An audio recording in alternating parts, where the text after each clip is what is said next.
We're going to work through the hamstring curl machine, which is, clues in the name, is the machine that works the back of your thighs, your hamstrings. So, first thing up, we need to get ourselves set in position. So there's a few little things we've got to set here.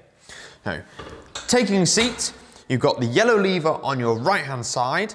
Pull that in towards the center line. That will release the mechanism to allow you to adjust and get in position. Now, you want to place the back of your heels on the lower pads and your shins against the upper black pad. Then, pulling the lever in again still, grab the mechanism with your left arm and pull up.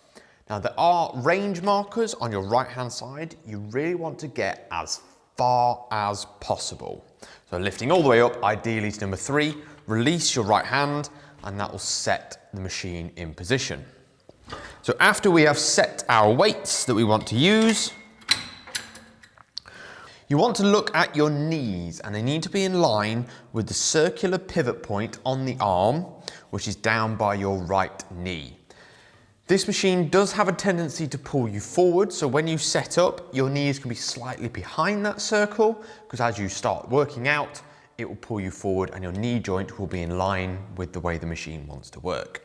To adjust your seat to bring your knees in line with the pivot point, there is a yellow ring pull down by your right hand side, by your buttocks.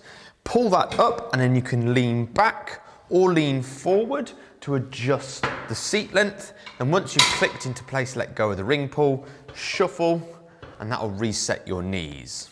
We need to sit up tall, and then ideally what I'd say is on the handles, push. You want to push your back into the seat rest, and then pushing in with control, pull the heels down, breathe out, breathe in, slowly return.